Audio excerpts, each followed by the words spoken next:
আরে মশাই, কলকাতাতে বাস, সেখানে হাওয়াটাই বিষাক্ত। প্রতি নিঃশ্বাসে 5 সেকেন্ড করে আয়ু কমে যাচ্ছে। সেদিন দেখলুম কোথায় জানি লিখেছে সেখানে ফুলের বিষ নিয়ে কে মাথা ঘামাতে যাচ্ছে মশাই।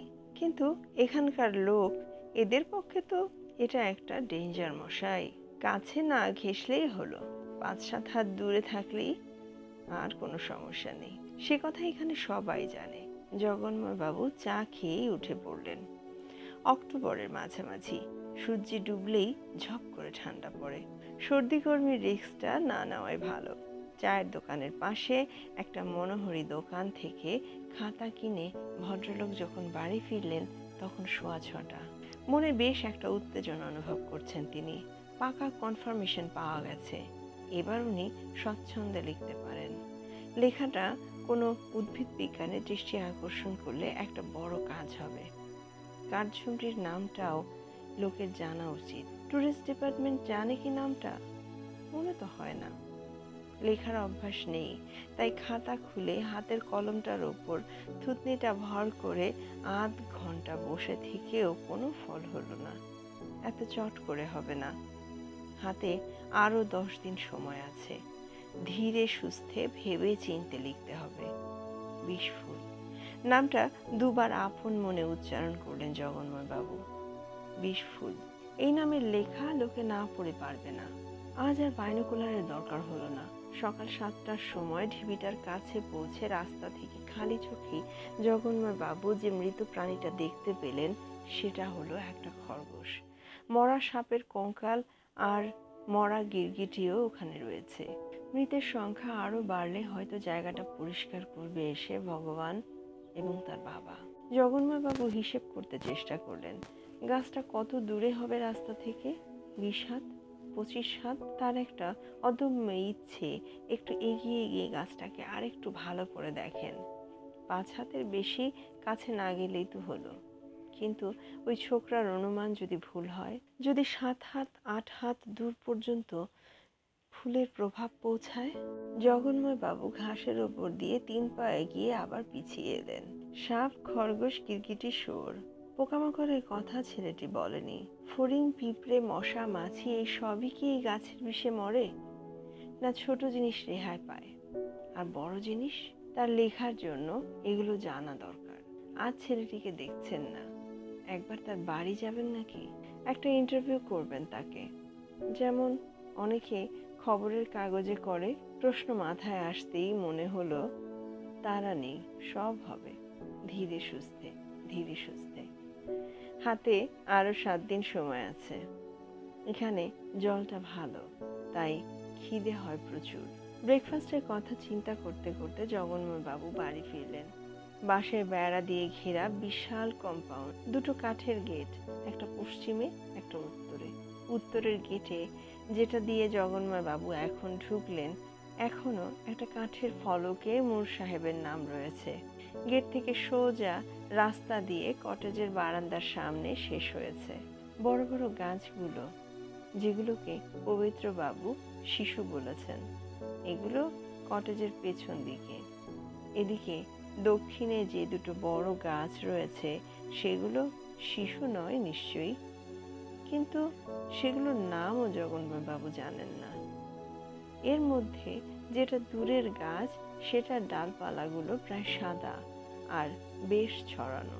গুড়িটা কালো হলেও হয়তো আরো সহজে চোখে পড়ত, কিন্তু সাদা হওয়া সত্ত্বেও খুব বেশি দূরে নয় বলে গুড়ির পাশের চেনা গাছটা জগন্ময় বাবুর দৃষ্টি এড়ালো না। সেই একই গাছ, একই বিচিত্র ফুল, বিষফুল।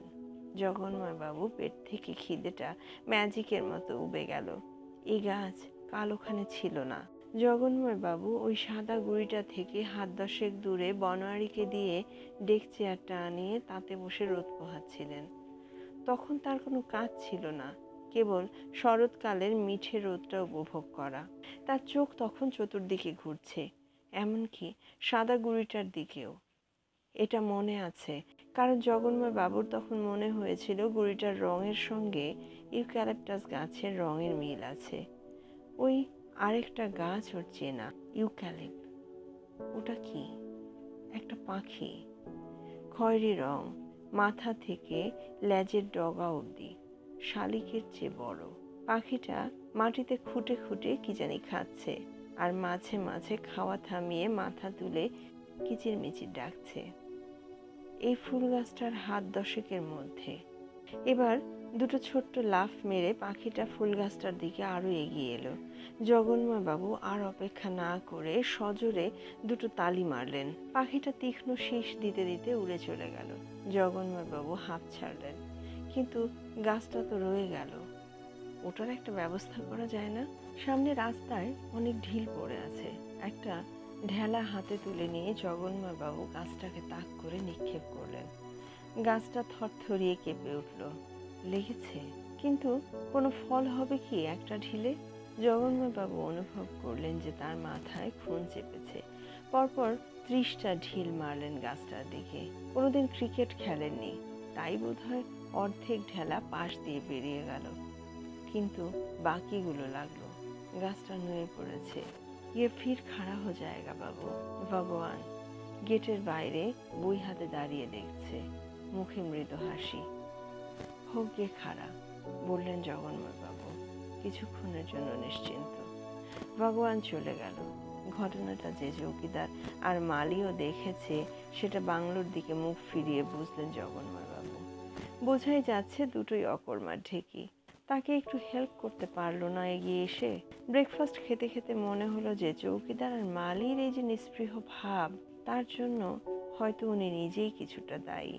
এখানে এসেই বোধহয় ওদের দুজনের হাতে কিছু আগাম বকশিস গুজে দেওয়া উচিত ছিল। মালি তো স্টেশনে গিয়েছিল ওকে আনতে। মিসেস মুর টেলিগ্রামে খবর পাঠিয়ে দিয়েছিলেন। কুলির বদলে উনি মালির পিঠেই মাল চাপিয়েছিলেন। একটা সুটকেস, একটা বেডিং, একটা বড় কল লাগানো ফ্লাস্ক। নিজের হাতে নিয়েছিলেন কেবল ছাতা আর বোনের দেওয়া এক হাঁড়ি মিষ্টি। বাংলায় পৌঁছে উনি মালির জন্যে দুটো টাকা বার করেও আবার পকেটে রেখে দিয়েছিলেন। ভেবেছিলেন যাওয়ার দিন পুষিয়ে দেব। আগে দেখি না ব্যাটারা কিরকম কাজ করে।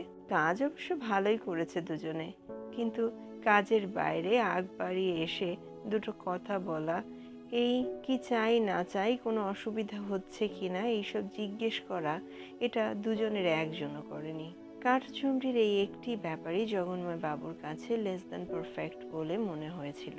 এখন বুঝতে পারছেন দোষটা খানিকটা তার নিজেরই।